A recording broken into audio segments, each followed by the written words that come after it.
+1 റിസൾട്ടുമായിട്ട് ബന്ധപ്പെട്ട് നിങ്ങൾക്ക് ഒരുപാട് സംശയം ഉണ്ടാവും. അതിൽപ്പെട്ട പ്രധാനപ്പെട്ട ഒന്നാണ് ഇമ്പ്രൂവ്മെൻറ്റ് എക്സാം.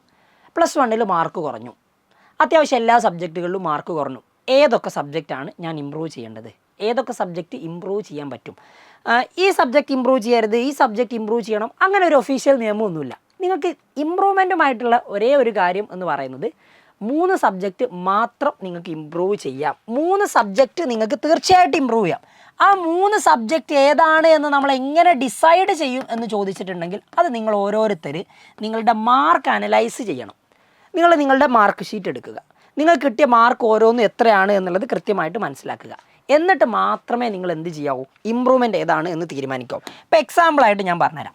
നിങ്ങൾക്ക് ഒരു സയൻസ് സ്റ്റുഡൻ്റ് ആണ് നിങ്ങളെങ്കിൽ നിങ്ങൾക്ക് 2 സബ്ജക്റ്റ് 100-ലായിരിക്കും മാർക്ക് ഉണ്ടാവും. അതായത് ഇംഗ്ലീഷും ലാംഗ്വേജും. ഇംഗ്ലീഷും അതേപോലെ തന്നെ ലാംഗ്വേജും നിങ്ങൾക്ക് ഔട്ട് ഓഫ് 100-ലാണ് മാർക്ക് ഉണ്ടാവുക. എന്നാൽ ഫിസിക്സ്, കെമിസ്ട്രി, ബയോളജി, മാത്സ് ഇതെല്ലാം നിങ്ങൾക്ക് 80-ലാണ് മാർക്ക് ഉണ്ടാവുക. ഓക്കെ, അപ്പോൾ ഒരു കുട്ടിയുടെ മാർക്ക് സി ഒക്കെ അത്യാവശ്യം എല്ലാവർക്കും 20 ഔട്ട് ഓഫ് 20 അല്ലെങ്കിൽ 90 ഒക്കെ കിട്ടിയിട്ട് എന്തായാലും സി ഫുള്ള് ഉണ്ടാവും.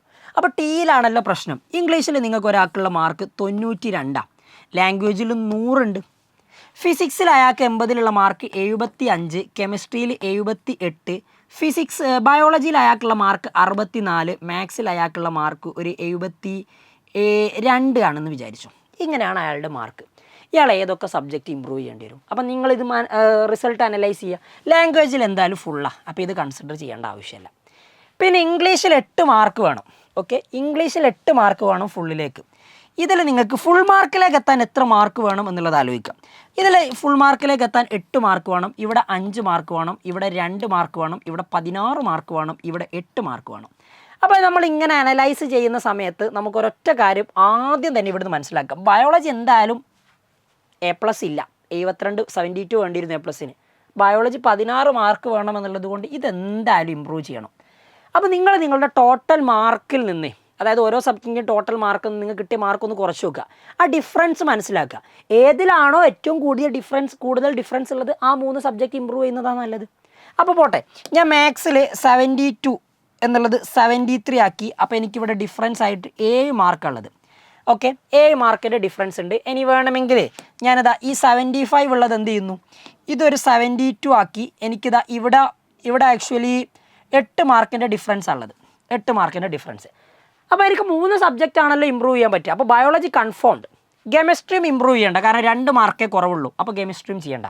പിന്നെ ഉള്ളത് 7 മാർക്ക് പോയ മാത്സ്, 8 മാർക്ക് പോയ ഫിസിക്സ്, 8 മാർക്ക് പോയ ഇംഗ്ലീഷ്. ഇതിലേത് നിങ്ങൾ ഇമ്പ്രൂവ് ചെയ്യുമെന്ന് ചോദിച്ചിട്ടുണ്ടെങ്കിൽ ഇംഗ്ലീഷിൽ നിങ്ങൾക്ക് 92 മാർക്കുണ്ട്. എൻ്റെ അഭിപ്രായത്തിൽ ഇംഗ്ലീഷിൽ ഈ 8 മാർക്ക് എഴുതിയെടുക്കുക എന്ന് പറയുന്നത് നല്ല റിസ്ക്കാണ്. ലാംഗ്വേജ് ആണല്ലോ.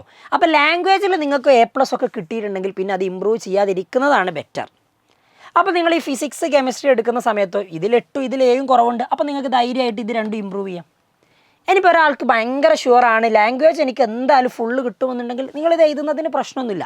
പിന്നെ വേറൊരാൾ ചിന്തിക്കുകയാണ് ലാംഗ്വേജ് എന്തായാലും ഞാൻ എഴുതാൻ പോകുന്നില്ല, 8 മാർക്ക് ഡിഫറൻസ്, ഓക്കെ എനിക്ക് അതിൽ കൂടുതലൊന്നും ഇനി എങ്ങനെ എഴുതിയാലും കിട്ടാൻ പോകുന്നില്ല, ഈ കിട്ടിയത് തന്നെ വലിയ ഭാഗ്യമാണെന്ന് പറഞ്ഞ് നിർത്തുകയാണെങ്കിൽ പിന്നെ അയാൾക്കുള്ള ഓപ്ഷൻ പിന്നെ ഈ ഫിസിക്സ്, മാത്സ് എഴുതുക എന്നുള്ളതാണ്. അപ്പോൾ പിന്നെ അയാൾ ചിന്തിക്കുകയാണ് ഫിസിക്സിൽ 8 മാർക്ക് കുറവുണ്ട്, മാത്സിൽ 7 മാർക്ക് കുറവുണ്ട്, മാത്സും കഷ്ടപ്പെട്ട് കിട്ടിയതാണ്, ഇതിൽ കൂടുതലൊന്നും മാത്സിൽ കിട്ടാൻ പോകുന്നില്ല, ഇനിയിട്ട് മാത്സ് പഠിക്കാനും ആകുന്നില്ല. അപ്പോൾ ഇത് ഞാൻ ഇമ്പ്രൂവ് ചെയ്യുന്നതിൽ വലിയ അർത്ഥമൊന്നുമില്ല എന്ന് നിങ്ങൾക്ക് തോന്നുകയാണെങ്കിൽ നിങ്ങൾക്ക് ഫിസിക്സ് മാത്രം ചെയ്യാം.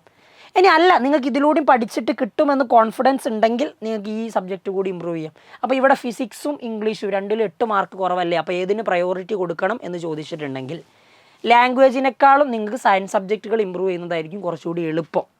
കാരണം ലാംഗ്വേജിനേക്കാളും മാർക്ക് നിങ്ങൾക്ക് ഏറ്റവും സിമ്പിളായിട്ട് സ്കോർ ചെയ്യാൻ പറ്റുന്നത് സയൻസ് സബ്ജക്റ്റുകളായിരിക്കും. ഞാൻ പറഞ്ഞല്ലോ, ഇതിപ്പോൾ ഞാൻ ജസ്റ്റ് ഒരു എക്സാമ്പിൾ കാണിച്ചു തന്നതാണ്. നിങ്ങൾക്ക് ഏത് സബ്ജക്റ്റിലാണോ മാർക്ക്, അതായത് ടോട്ടൽ മാർക്ക്, സബ്ജക്റ്റിൻ്റെ ടോട്ടൽ മാർക്ക് നിങ്ങൾക്ക് കിട്ടിയ മാർക്ക് ആ ഡിഫറൻസ് എടുക്കുക. ആ ഡിഫറൻസ് ഏറ്റവും കൂടുതലുള്ള സബ്ജക്റ്റുകൾ ഏതാണെന്ന് നോക്കുക. എന്നിട്ട് നിങ്ങൾ ഇമ്പ്രൂവ് ചെയ്യാൻ വേണ്ടി തീരുമാനിക്കാം. അപ്പോൾ അതും തന്നെ വേറൊരു കാര്യം കൂടി നിങ്ങൾ ശ്രദ്ധിക്കേണ്ടതുണ്ട്.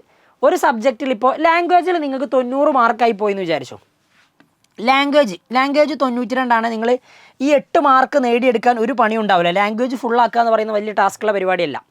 അങ്ങനെയാണെങ്കിൽ ചിലപ്പോൾ ഈ 8 മാർക്ക് നേടുന്നതിനേക്കാളും സിമ്പിളായിരിക്കും ഈ 8 മാർക്ക് നേടുന്നത്. അപ്പോൾ നിങ്ങൾക്ക് മാർക്ക് കൂട്ടണം എന്നുള്ളതാണെങ്കിൽ നിങ്ങൾക്ക് ഡയറക്റ്റ്ലി ഇത് ഇമ്പ്രൂവ് ചെയ്യാം. അപ്പോൾ നിങ്ങളുടെ മാർക്ക് ഒന്നുകൂടി കൂടും. ഓക്കെ, അങ്ങനെ ചില കാര്യങ്ങളുണ്ട്. അത് നിങ്ങളുടെ മാർക്ക് നോക്കിയിട്ട് മാത്രം തീരുമാനിക്കുക.